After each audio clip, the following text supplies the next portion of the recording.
अस्सलाम वालेकुम जी। अच्छा, तीन भरा सन। वो ना किसी सियाणे दे कोल गए। उन्हें आख्या कि बजुर्गो सानू कोई नसीहत करो, कोई कम की गल, कोई मत की गल सानू दसो।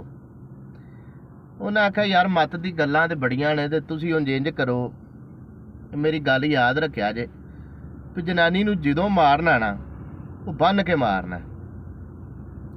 उन्हें आख्या ठीक है जी। चलो वड्डे भरा दा विआह होया। विआह नूं कोई महीना लंघ गया तो उसदी जनानी ने कोई गलती कताई की, कोई रोटी ना टाइम ना पकाई या कोई कपड़े ना इस्त्री कीते। उन्हें जनाब फड़ के किकर ना बन लई। उन्होंने विहड़े दे विच ना किकर लगा सी, उन्हें फड़ के किकर ना बन लई। मार मार सोटे जनानी दे उन्हें पिंज कढ छड़ी। चलो रात पई ते दोवें जी अंदर गया तो घर दी ओदी आंदी। उन्हें आख्या भलिया मानसा एडा ही मैं गलती गलतान ते कोई नहीं सी कीता, ते तू चलो जे कोई मंदी चंगी आखनी भी है तो कोई तू जबान ना ला लेंदा, तुसां मैनूं किकर ना बन लिया। उन्हें आख्या सानू किसी वडेरे दस्सिया भी जनानी नूं जदों मारना ना वो बन के मारना, ते असां वो वडेरे दी गल ते अमल कीता। उन्हें आख्या चलो जी। चलो कोई साल 2 साल लंघे ते छोटे भरा दा विआह होया, वड्डे तो छोटे दा। ਉਹਦੀ ਜਨਾਨੀ आई तो हुण वड्डी नूं पता सी भी ਇਹਦੇ ਨਾਲ भी यही वकूआ होना। वड्डी बड़ी खुश सी इस गल तो भी वारी ਇਹਦੀ भी आउणी। चलो कोई महीना खंड लंघिया तो उन्हें भी कोई गलती गुलतान कीता ते उन्हें जनाब त्रवां भरावां फिर किकर ना बन लए। किकर ना बन के तो उन्हें चंगा सोटा फेरिया। शाम नूं उन्हें भी वही सवाल कीता जिहड़ा वड्डी ने कीता। उन्हें आख्या गल इह कि सानू किसी सियाणे दस्सिया भी जनानी नूं जदों मारो ना बन के मारो, उंज ना मारो। उन्हें आख्या चलो ठीक है जी।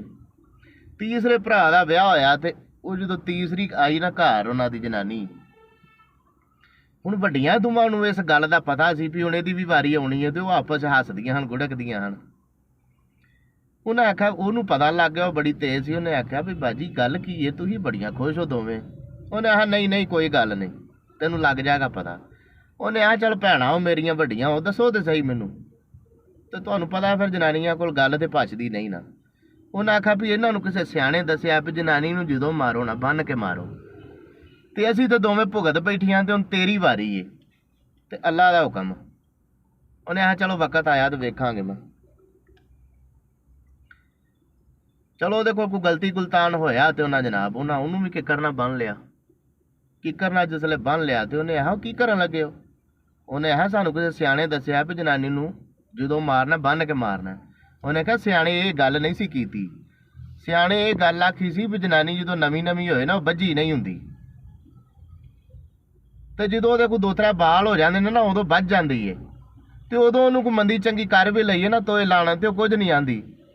ਤੇ ਤੁਸੀਂ ਅੱਲਾ ਦੇ ਬੰਦੇ ਹੋ, ਕਿੱਕਰ ਭਾ ਆਪਣਾ ਕਿੱਕਰ ਨਾ ਬਨ ਕੇ ਸੋਟਾ ਫੇਰਨ ਲੱਗ ਪੈਂਦੇ ਹੋ। ਉਹਨੇ ਇਹ ਨਹੀਂ ਸੀ ਆਖਿਆ ਬੰਨ ਕੇ ਮਾਰਨਾ, ਉਹਨੇ ਬੰਨ ਕੇ ਮਤਲਬ ਉਹਦਾ ਇਹ ਸੀ ਵੀ ਜਨਾਨੀ ਦਾ ਇੱਕ ਅੱਧਾ ਬਾਲ ਹੋ ਜਾਣਾ ਤੇ ਉਹ ਵੱਜ ਜਾਂਦੀ ਏ, ਤੇ ਜਦੋਂ ਬੀਬੀ ਵੱਜ ਜਾਂਦੀ ਉਹਨੂੰ ਕੋਈ ਮਾੜੀ ਚੰਗੀ ਕਰ ਵੀ ਲਈਏ ਤੇ ਆਪਣਾ ਉਹ ਗੁਜ਼ਰ ਬਸਰ ਕਰ ਜਾਂਦੀ ਏ।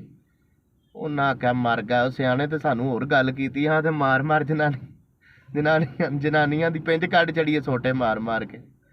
ਗੱਲ ਸੁਣਾਉਣ ਦਾ ਮਕਸਦ ਇਹ ਵੇ ਕਿ ਜਦੋਂ ਵੀ ਕੋਈ ਤੁਹਾਨੂੰ ਬੰਦਾ ਸਿਆਣਾ ਕੋਈ ਗੱਲ ਦੱਸਦਾ ਨਾ, ਜਾਂ ਕੋਈ ਬੰਦਾ ਤੁਹਾਨੂੰ ਮਸ਼ਵਰਾ ਦਿੰਦਾ, ਤੇ ਅੱਲਾ ਨੇ ਆਪਣੇ ਆਪ ਨੂੰ ਵੀ ਅਕਲ ਸਮਝ ਦਿੱਤੀ।